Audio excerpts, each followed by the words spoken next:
Hello students, welcome back to your doubt clearing class. Okay, so today we will clear the doubts from the chapter that is work, power and energy.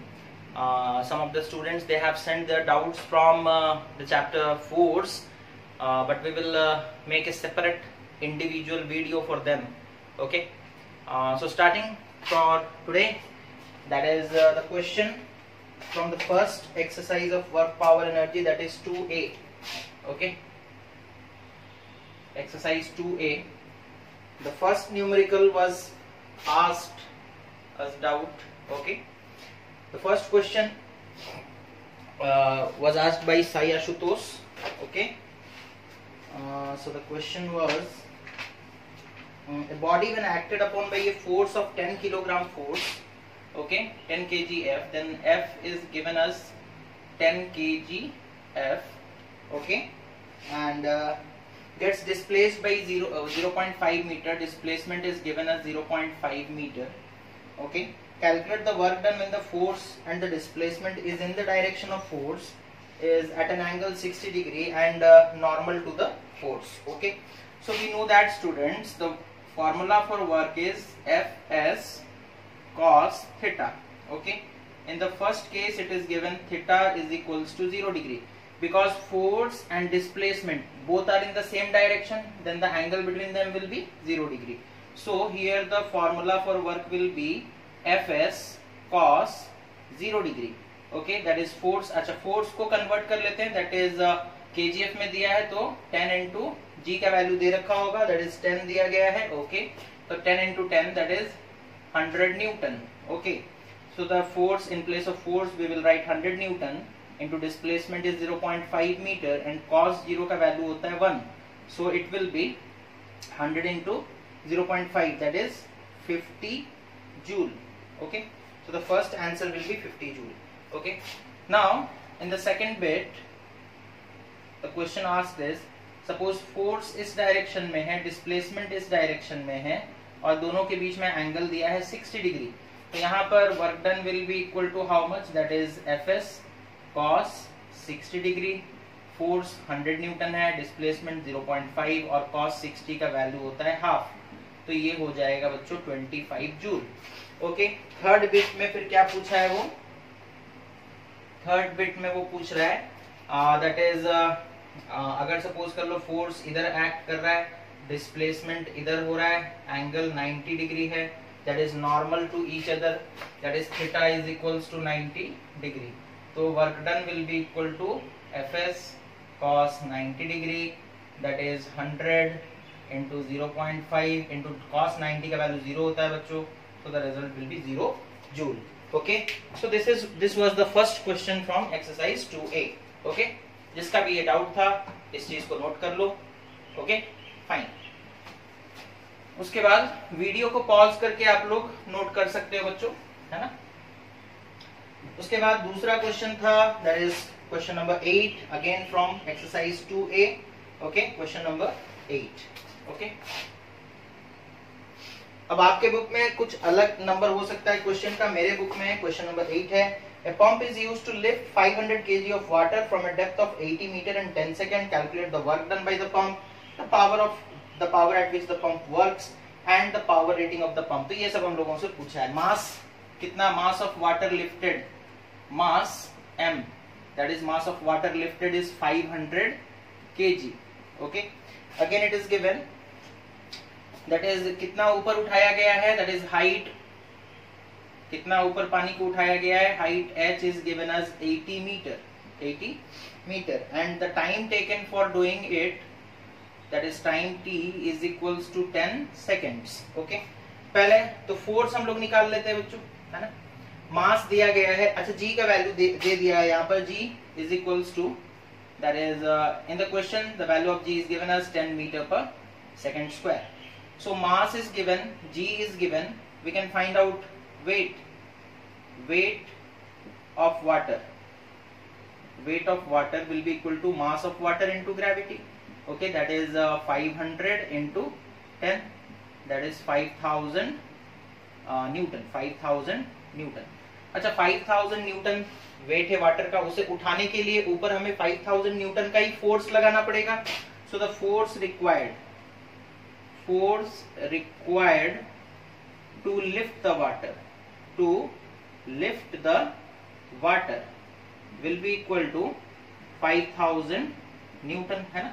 जितना पानी का wait है उतना ही force तो हम ऊपर लगाएंगे. जैसे सपोज कर लो ये एक ऑब्जेक्ट है, इसका वेट कितना है ना, सपोज कर लो x न्यूटन, तो इसे ऊपर उठाने के लिए हमें फोर्स लगाना पड़ता है कितना, x न्यूटन.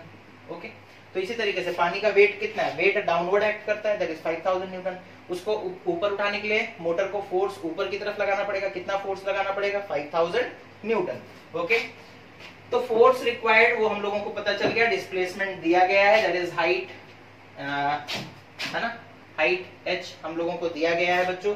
सो वर्क डन का फॉर्मूला क्या होता है, work done is equals to force into displacement.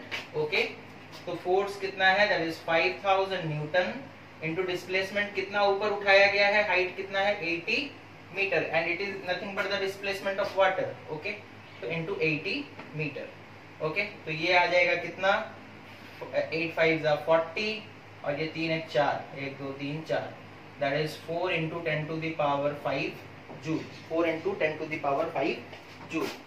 ये पहला बिट खत्म हो गया, है ना. दूसरे बिट में वो क्या पूछा है, दूसरे बिट में वो पूछा है find the power of pump. So power of pump, power of pump कितना हो जाएगा बच्चों, power of pump is equal to work done by pump, that is work done divided by time taken, divided by time taken. Work done कितना है ना, 4 into 10 to the power 5 joule divided by time taken is 10 second. ये एक 10 का power cancel हो जाएगा, ये 10 का पावर 4 हो जाएगा, तो 4 इंटू 10 टू द पावर 4 वाट, है ना. पावर का यूनिट क्या होता है बच्चों, वाट. इसे हम लोग लिख सकते हैं 40 into 10 to the power 3 watt. अच्छा 10 to the power 3 is kilo, है ना, 1000 इज किलो, तो 10 टू द पावर 3 की जगह हम किलो लिख सकते हैं, that is 40 kilo watt, 40 kilo watt. Okay, ये बिट 2 खत्म हो गया बच्चों. उसके बाद देखते हैं बिट 3 में क्या पूछा है ना. बिट 3 में वो पूछता है कि the power rating of the pump if its efficiency is 40%, efficiency that is eta is equals to 40% वो दिया है. अच्छा एफिशिएंसी कैसे निकालते हैं, जैसे सपोज कर लो हम एक मशीन है, ठीक है, एक सपोज कर लो मशीन है ना, सपोज एक मोटर है, मोटर को अगर हम 100 जूल का एनर्जी दिए और वो हमें आउटपुट में 80 जूल का काम करके दिया, तो एफिशिएंसी कितना हो जाएगा, 80/100 दैट इज 80%, है ना, दैट इज 80%. समझ में आया. मोटर को हम 100 जूल का एनर्जी दिए और वो हमें आउटपुट में कितना दिया, 80, तो आउटपुट बाई इनपुट, उसी को तो हम लोग कहते हैं एफिशिएंसी. तो efficiency is nothing but power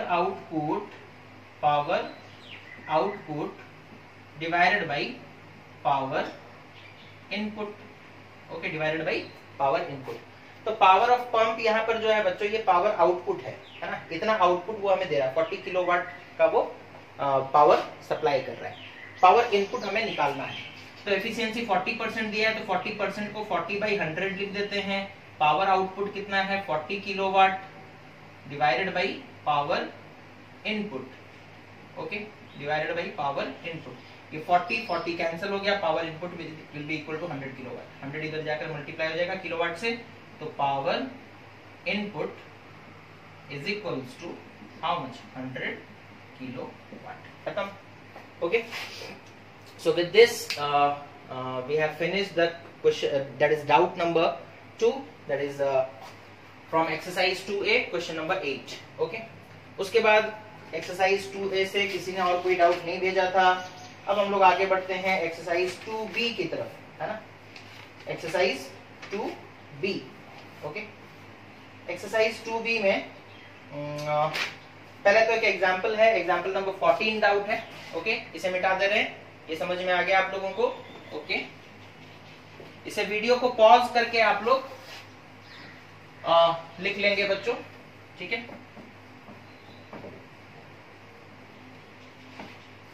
उसके बाद एक्सरसाइज 2B में आते हैं।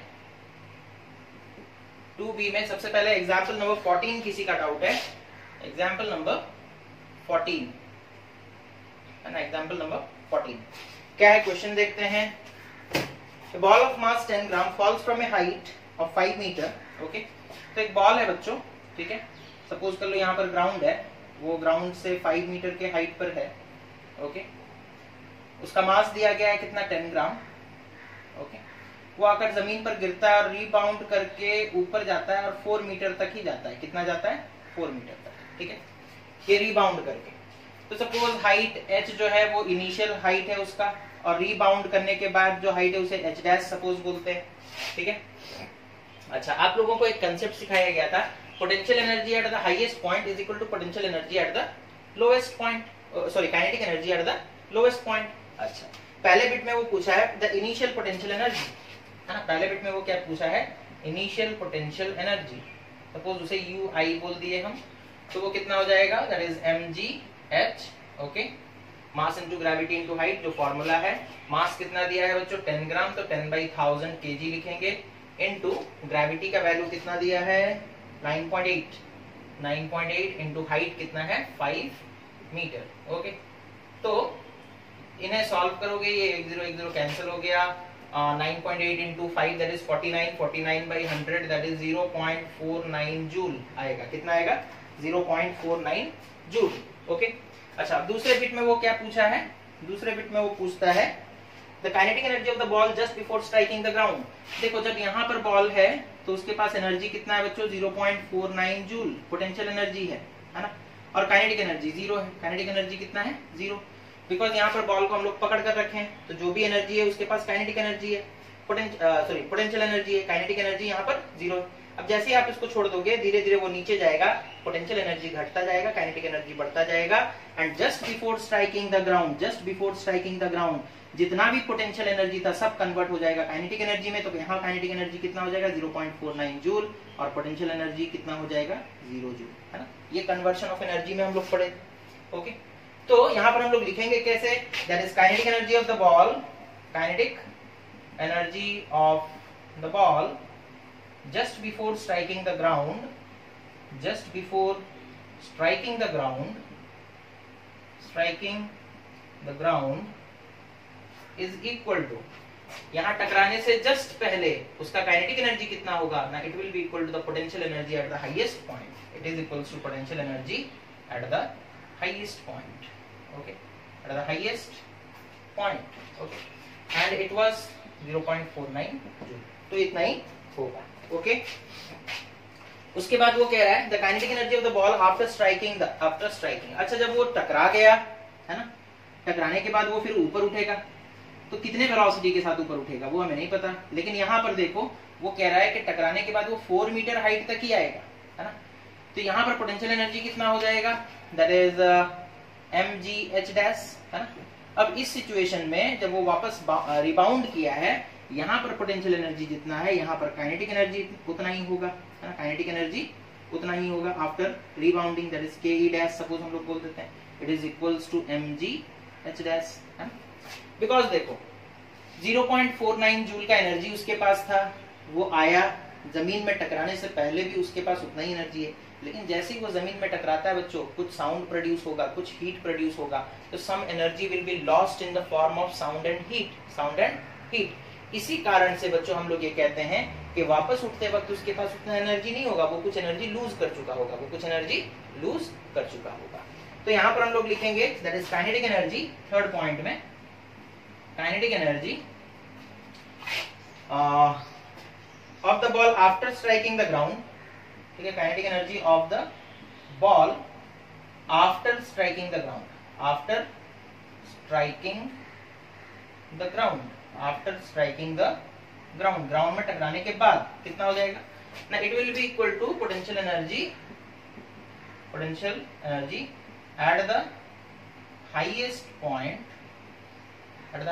पॉइंट ऑफ रिबाउंड और आफ्टर रिबाउंड, है ना। रिबाउंड होने के बाद वो मैक्सिमम हाइट कहां तक गया, वहां पर जो पोटेंशियल एनर्जी होगा आफ्टर स्ट्राइकिंग काइनेटिक एनर्जी उतना ही होगा, दैट इज इक्वल्स टू कितना हो जाएगा mgh dash, that is 10/1000 into gravity कितना है 9.8 इंटू हाइट कितना दिया है 4 मीटर। तो इसे सॉल्व करोगे बच्चों आंसर आएगा 0.392 जूल, 0.392 जूल। ओके, अब लॉस के बारे में वो पूछा है ना, लॉस इन एनर्जी। तो लॉस कितना हुआ बिट 4 में वो पूछ रहा है लॉस इन काइनेटिक एनर्जी। ठीक है, तो टकराने से पहले काइनेटिक एनर्जी कितना था 0.49 जूल, टकराने के बाद काइनेटिक एनर्जी कितना है 0.392 जूल। तो loss is equals to kinetic energy before striking the ground minus kinetic energy after striking the ground, that is equals to कितना आएगा 098 जूल, 0.098 जूल। ओके, तो ये खत्म हुआ एग्जाम्पल आपका जो डाउट था। ओके, इस चीज को भी आप लोग नोट कर सकते हैं। ठीक है, समझ में आ गया? ओके,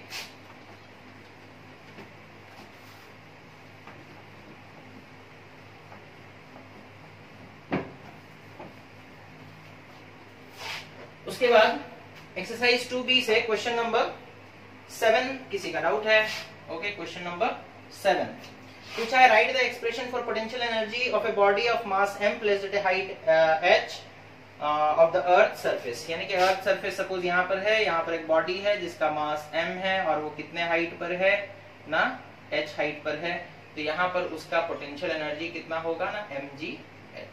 ओके, तो तुम लोग क्या लिखोगे, the potential energy of a body at a height of mass m at a height h is u is equals to mgh, u is equals to mgh। यही उसका फॉर्मूला होगा, यही उसका फॉर्मूला होगा, आंसर यही है। उसके बाद वो पूछा state the assumption made by the made if any. तो assumption क्या है ना, we have assumed that the potential energy of ground is equals to 0, is equals to 0। हम लोग यहाँ का पोटेंशियल एनर्जी 0 मान लिए। ठीक है, यहाँ का पोटेंशियल एनर्जी 0 मानोगे तभी यहाँ पर पोटेंशियल एनर्जी का फॉर्मूला होगा mgh, है ना। तो ये assumption है, we have assumed that the potential energy u of ground, u किसका सिंबल है potential energy, u of ground is 0, is equal to 0 लिख दो, is 0 लिख दो, कुछ भी लिख दो। तो ये था क्वेश्चन नंबर 7, ये था question number 7। Okay, next question है क्वेश्चन नंबर 9। क्वेश्चन नंबर 9 क्या है देखो, ये किसका डाउट है, ये किसी का डाउट है। Body of mass m moving with velocity v। सो मास कितना दिया गया है ना, मास इज m, वेलोसिटी कितना दिया गया है ना, वेलोसिटी दिया गया है v। Okay, write the expression for its kinetic energy. So kinetic energy is equals to half mv², ये एक्सप्रेशन हो गया। ओके, उसके बाद पूछा है कि show that it contains the unit of what, it contains the unit of that is mass। okay, it contains the unit of mass। okay, so unit of kinetic energy is equals to unit of mass है ना। इसके formula में कौन है, mass और velocity into unit of velocity का square into unit of velocity का square. Okay, तो यूनिट ऑफ मास कितना हो जाता है kg मीटर पर सेकेंड, सॉरी kg मीटर पर सेकेंड का होल स्क्वायर, kg मीटर पर सेकेंड का होल स्क्वायर। तो यहाँ पर हम लोगों को साफ साफ दिख रहा है it contains the unit of mass, hence it contains the unit of मास, है ना। उसके फॉर्मूला में मास प्रेजेंट है बच्चों, तो उसके यूनिट में भी मास प्रेजेंट होगा, है ना, ये कोई बड़ी बात नहीं है। ओके, ठीक है, ये क्वेश्चन नंबर 9 खत्म हुआ। उसके बाद आते हैं, आगे बढ़ते हैं। उसके बाद क्वेश्चन डाउट था इसका question number 12, question number numerical है, ये numerical question number 12। Okay, sorry question number 22, 2B का न्यूमेरिकल क्वेश्चन नंबर 22। ओके, इसमें क्या दिया है बच्चों ना, a bullet of mass 50 gram is moving with velocity of 500 metre पर सेकेंड। तो मास दिया गया है कितना 50 ग्राम एंड वेलोसिटी दिया गया है moving with velocity, initial velocity u is equals to 500 metre पर सेकेंड। वो किसी ऑब्जेक्ट से टकराता है और फाइनली रुक जाता है, तो फाइनल वेलोसिटी कितना हो जाएगा 0 मीटर पर सेकेंड, है ना। और वो बोला है कि वो जिस ऑब्जेक्ट से टकराया, यानी कि सपोज कर लो एक बुलेट है, ओके, ये ट्रैवल कर रहा है with a velocity of 500 metre पर सेकंड, 500 मीटर पर सेकंड के वेलोसिटी से ट्रैवल कर रहा है। यहाँ पर सपोज कर लो एक वुडन टारगेट था, उससे जाकर वो टकराया, टकराने के बाद उसके अंदर 10 सेंटीमीटर घुस गया और रुक गया, तो फाइनल वेलोसिटी 0 है, फाइनल वेलोसिटी 0 है। ओके, तो अब यहाँ पर हम लोगों से पूछा क्या है, एस का वैल्यू दिया है, डिस्प्लेसमेंट कितना अंदर घुसा उस लकड़ी के ना 10 सेंटीमीटर, इसे हम लोग लिख सकते हैं 1/10 मीटर, 1/10 मीटर। अच्छा 50 ग्राम को हम लोग लिख सकते हैं 5/100 केजी, 5/100 केजी, है ना, ऐसा यूनिट में कन्वर्ट करके। ओके, अब वो पहले बिट में पूछा है find the initial kinetic energy, तो इनिशियल काइनेटिक एनर्जी कितना हो जाएगा बच्चों, that is half mass into initial velocity का स्क्वायर, है ना, that is half into mass कितना है 50/1000 यानी कि 5/100, है ना, 5/100 इनटू वेलोसिटी कितना है 500, उसका स्क्वायर यानी कि इनटू 500। ओके, 0000 कैंसिल हो गया, इसे सॉल्व करोगे ये कितना आ रहा है 6250 जूल, 6250 जूल।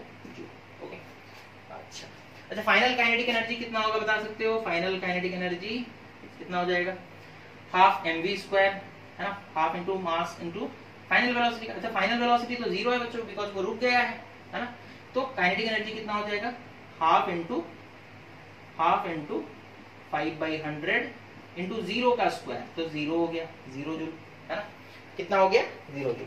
अच्छा, अब हम लोग वर्क एनर्जी थ्योरम पढ़े हैं, है ना, ठीक है, उसका एप्लीकेशन है यहाँ पर। ओके, तो पहला बिट खत्म हो गया, है ना, पहला बिट खत्म हो गया, calculate the kinetic energy possessed by the bullet, पहला बिट खत्म हो गया। ओके, हम लोग कुछ एक्स्ट्रा भी किए हैं, that is final kinetic energy निकाल लिए हैं according to work energy theorem, according to work energy theorem. Okay, work done is equals to change in kinetic energy, change in kinetic energy. Okay, तो work done निकाल लेते हैं, work done is equals to, पहले kinetic energy कितना था 6250 joule, बाद में कितना है 0, तो चेंज कितना हो गया 6250 joule. Okay, now again we no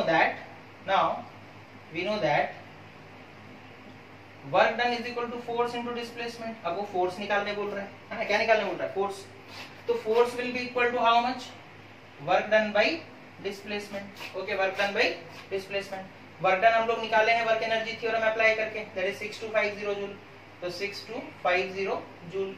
displacement कितना है 1/10 मीटर, तो 1/10, ये 10 ऊपर जाएगा बच्चों, तो आएगा 62500, फोर्स है तो न्यूटन, फोर्स है तो न्यूटन। ओके, तो ये हो गया, this is the average retarding force, है ना, this is the average retarding force.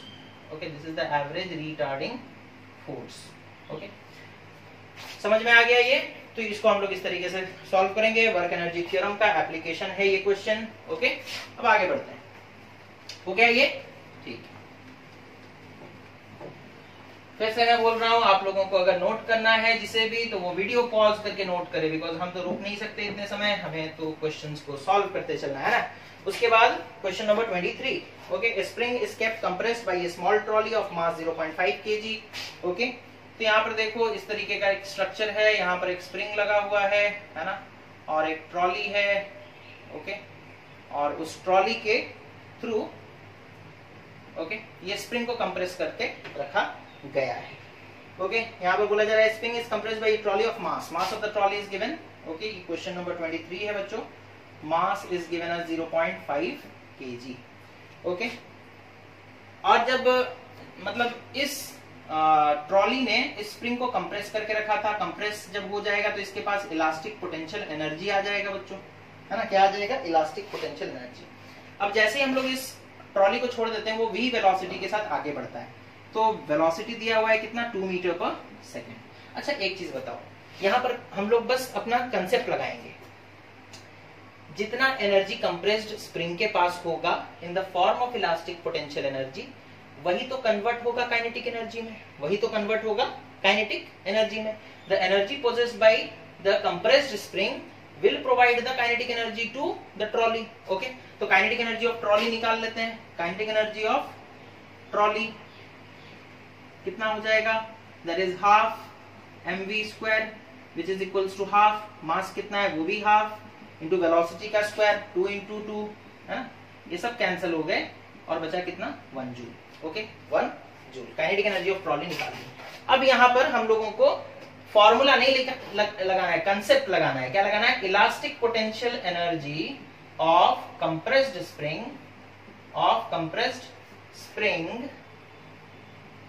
is equals to kinetic energy of trolley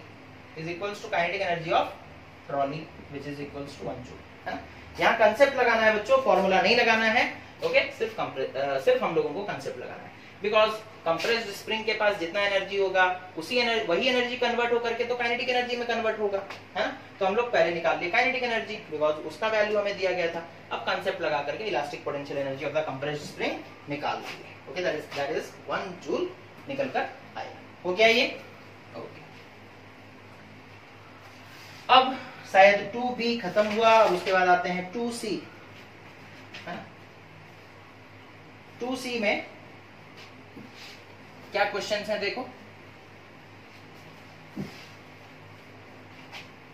that is 2c से क्या डाउट्स हैं देखो बच्चों।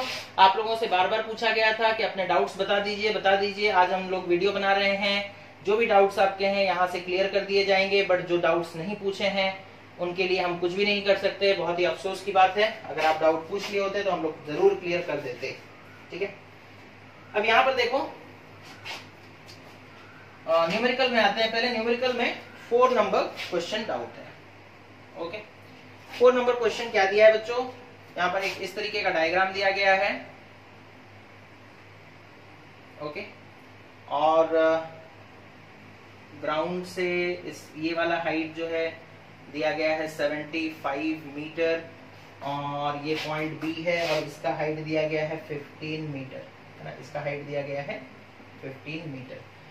सपोज हम लोग इसे बोलते हैं दिस हाइट इज h1 और इसे बोलते हैं suppose this height is h2। Okay अब ये पॉइंट A है, ये पॉइंट B है ना।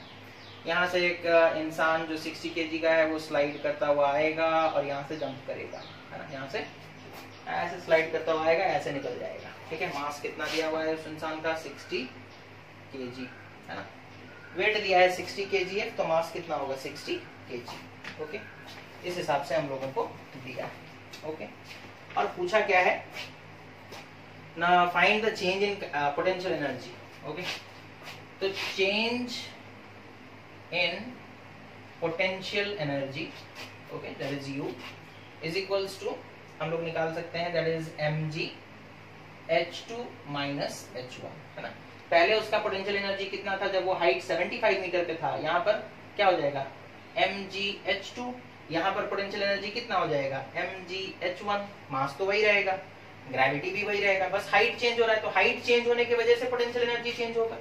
ठीक है, तो it is equals to mass है 60 इंटू ग्रेविटी कितना दे रखा है बच्चों, यहाँ पर ग्रेविटी दिया है 10 into h2 minus h1 that is 75 minus 15। Okay that is 60 into 10 into 60। Okay that is 6 6 36 और उसके बाद 1 2 3 ओके 3 0। ओके इसे लिख सकते हैं 3.6 into 10 to the power 4 joule. 3.6 into 10 to the power 4 joule, इतना एनर्जी चेंज हुआ। ठीक है, दैट इज 36,000 जूल। ओके अब उसके बाद दूसरे बिट में वो क्या कह रहा है देखो, if 75% of the energy in part A becomes kinetic energy at B, calculate the speed at which the skier arrives at B, है ना। तो हम लोगों को क्या बोल रहा है वो, अब दूसरा बिट में देखो वो क्या कह रहा है। वो कह रहा है कि जो भी मतलब एनर्जी चेंज हुआ है ना, निकाले आप पार्ट ए में, है ना। This is bit A. Bit A में चेंज इन एनर्जी आपको मिली है। वो बोल रहा है कि जितना भी एनर्जी चेंज हुआ उसका 75% एनर्जी काइनेटिक एनर्जी में कन्वर्ट हुआ। तो अकॉर्डिंग टू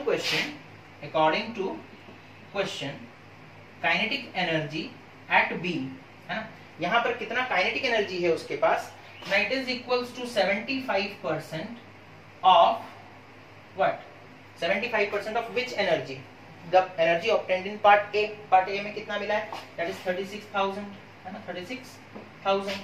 ओके तो kinetic energy at B is equals to 75 by 100 into 36, 27,000 ये निकल कर आएगा बच्चों आपका, ये 0000 कैंसिल, 36 × 75 27,000 इतना जूल। Okay 27,000 joule. ओके तो काइनेटिक एनर्जी यहाँ पर कितना है वो पता चल गया। काइनेटिक एनर्जी कितना है, दैट इज 27,000 जूल। ओके अच्छा अगर काइनेटिक एनर्जी पता है, मास पता है, वेलोसिटी निकाल सकते हो, ऑब्वियसली निकाल सकते हैं। हम लोग को पता है kinetic energy is equals to half mv², that implies v² is equals to 2 × kinetic energy divided by mass. तो ये कितना आ जाएगा देखो, 2 × काइनेटिक एनर्जी कितना आया है 27,000 डिवाइडेड बाय मास कितना है 60। ओके ये 0 कैंसिल हो गया, और कुछ मिसिंग है। काइनेटिक एनर्जी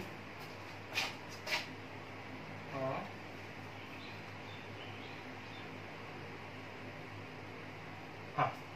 तो अब 6 और 2700 को कैंसिल करेंगे, ये आएगा 450। तो v² का वैल्यू कितना आ रहा है बच्चों 900, दैट इंप्लाइज v कितना हो जाएगा √900, दैट इज 30 मीटर पर सेकंड, है ना 30 मीटर पर सेकंड। समझ में आ गया आप लोगों को। तो पहले यहाँ पर काइनेटिक एनर्जी कितना है वो निकालना है, वो निकल गया 27,000, है ना। और वो क्वेश्चन में दिया गया है एक कंडीशन, वो बोला है कि काइनेटिक एनर्जी एट बी कितना होगा ना 75% of the energy obtained in part A. Part A में हम लोग कितना ऑब्टेन किए थे 36,000। तो बस हो गया ये क्वेश्चन सॉल्व। ओके होपफुली समझ में आ गया होगा, तो इसे मिटा देते हैं। ओके ठीक,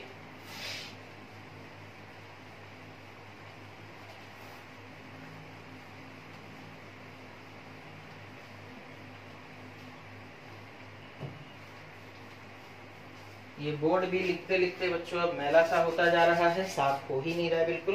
okay let me try with some paper, हो सकता है पेपर से साफ हो जाए, डस्टर से तो नहीं हो रहा।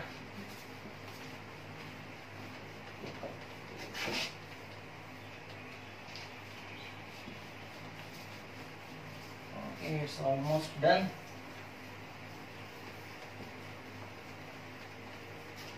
ओके ठीक है बच्चों, अब उसके बाद नेक्स्ट क्वेश्चन क्या है, क्वेश्चन नंबर 5, वही एक्सरसाइज 2C का क्वेश्चन नंबर 5 न्यूमेरिकल्स, है ना।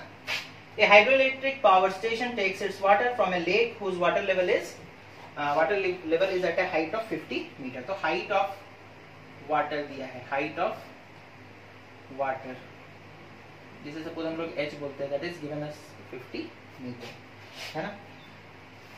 Assuming the overall efficiency to be 40%, calculate the mass of water which must be flowing, है ना।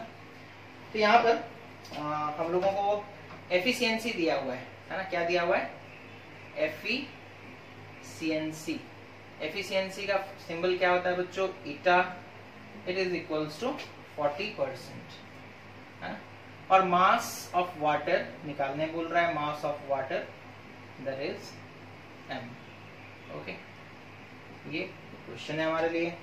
और टाइम कितना दिया हुआ है, इट्स फ्लोइंग पर सेकेंड, यानी कि time is given us 1 second, time is given us 1 second. Okay अच्छा एफिशिएंसी का मतलब क्या होता है, पहले ही हम समझा चुके हैं आप लोगों को। एक मशीन है, उसमें आप 100 जूल का इनपुट दिए और वो 80 जूल का काम किया, है ना, पर सेकेंड, है ना। 100 जूल आप दे रहे हो एनर्जी पर सेकेंड, वो 80 जूल पर सेकंड का आउटपुट दे रहा है, तो एफिशिएंसी 80% है, that is output by input, है ना। तो efficiency is equals to power output. अच्छा यहाँ पर पावर आउटपुट भी हम लोगों को दिया है, कितना चाहिए, है ना, हमें कितना पावर आउटपुट चाहिए। पावर आउटपुट हम लोगों को चाहिए 1 megawatt, 1 mega, that is 10 to the power 6 watt, 10 to the power 6 watt. Okay तो efficiency is equals to power output by power input. Okay power output by power input. Efficiency कितना दिया है बच्चों 40%, जिसे हम लोग लिख सकते हैं 40/100। पावर आउटपुट कितना दिया है 10 to the power 6 वाट, है ना। अच्छा पावर इनपुट निकालने का फॉर्मूला क्या होगा, है ना। देखो हमें पानी को ऊपर लेकर आना है, ठीक है, और पानी का हाइट दे रखा है 50 मीटर, ठीक है।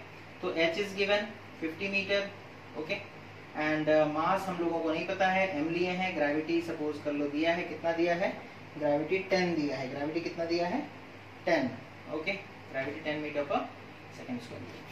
तो वर्क डन निकाल सकते हैं हम लोग, है ना, work done is equals to mass into gravity into height, है ना।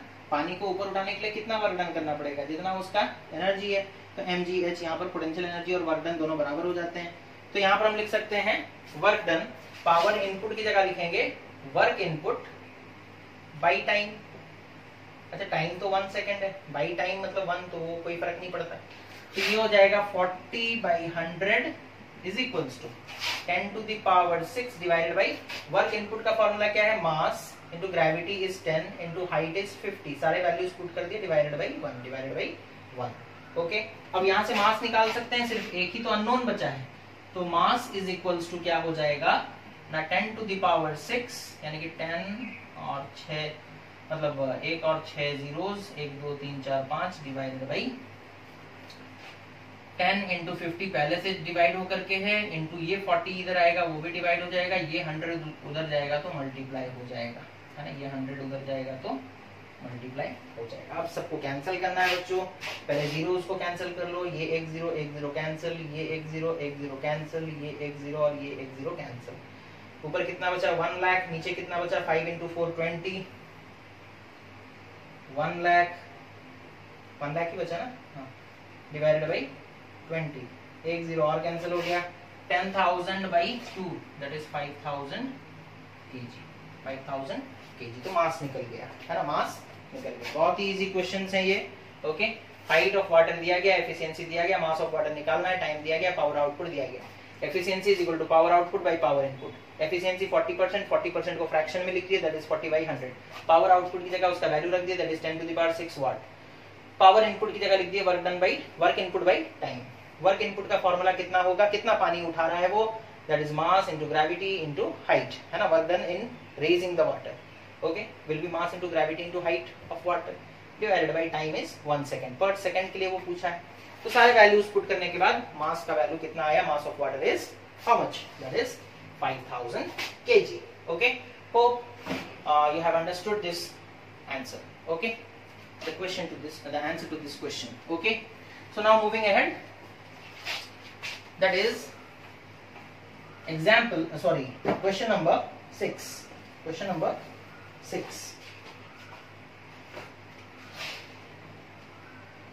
क्वेश्चन नंबर 6 में वो क्या बोला है, the Bob of a simple pendulum is imparted a velocity of 5 meter per second, so velocity of the bob is 5 meter per second, okay.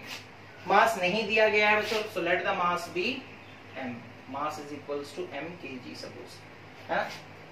अब उसके बाद वो बोल रहा है to what maximum vertical height will it rise on reaching at its extreme position if 60% of the energy is lost in overcoming the friction, okay, overcoming the friction, okay. तो यहाँ पर क्या हो रहा है बच्चों, यहाँ पर हम लोगों से क्या पूछा जा रहा है ना, स्पीड दिया गया है, तो यहाँ पर हम लोगों को हाइट निकालना है बच्चों, ओके। और वो कैसे निकालेंगे देखो, ठीक है। जैसे सपोज कर लो ये पेंडुलम है, ओके, ये हम डायग्राम बनाकर क्यों समझा रहे, बिकॉज क्वेश्चन में कुछ गलती है, ओके।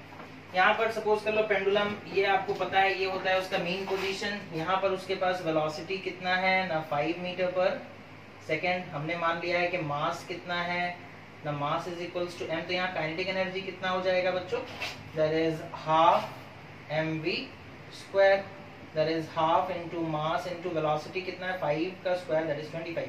तो इसे हम लिख सकते हैं 25m/2 जूल, ये m जो है वो मास है ना। अब वो जैसे जैसे ऊपर जाएगा वो कह रहा है एनर्जी लॉस होगा, 60% एनर्जी लॉस हो जाएगा, तो जब तक वो यहाँ पहुंचेगा उसके पास एनर्जी कितना बचेगा, 60% लॉस हो गया, तो बचा कितना 40%। So potential energy at extreme position, potential energy at extreme position will be equal to 40% of kinetic energy at mean position, है ना, एट मीन पोजीशन, ठीक है। 60% लॉस हो गया है, तो यहाँ पहुंचते पहुंचते एनर्जी बचेगा कितना 40%, ओके। तो potential energy at extreme position that is mgh लिख सकते हैं, it is equals to 40%, that is 40/100 into kinetic energy at mean position. काइनेटिक एनर्जी एट मीन पोजीशन है कितना, that is 25 into m by 2. m और m cancel हो गया बच्चों, तो h will be equal to g का वैल्यू इधर लाकर डिवाइड कर देंगे. उससे पहले ये देखो 22 और 40 कैंसिल हुआ 20, 25 और 100 कैंसिल हुआ 4, 4 और 20 कैंसिल हुआ 5. तो h will be equal to 5 by 10 that is 0.5 metre. Answer आपके बुक में 0.75 मीटर दिया है जो कि गलत है. आंसर होगा 0.5 मीटर. ओके, बिकॉज अगर आप ये कंसिडर करते हैं कि यहाँ पर जितना एनर्जी है यहाँ पर 60% एनर्जी बचा तो आंसर निकलता 0.75. लेकिन क्वेश्चन में वो क्या दिया है, क्वेश्चन में दिया है कि 60% energy is lost in overcoming the friction, then the energy at this point will be 40%. Okay, तो क्वेश्चन में थोड़ा सा मतलब करेक्शन चाहिए, मतलब आंसर में थोड़ा सा करेक्शन चाहिए. अगर हम लोग इस हिसाब से सॉल्व करते हैं तो आंसर आएगा बच्चों 0.5 मीटर. दैट मींस वो कितना हाइट गेन करेगा, 0.5 metre. 0.5 meter. Okay, so this is the answer, and with this your doubts are completed. Thanks students for sending your doubts, and hopefully all of you must have understood whatever is being taught in this class. So make your notes, and if still you have any doubt, any other doubts, then you can send it to me.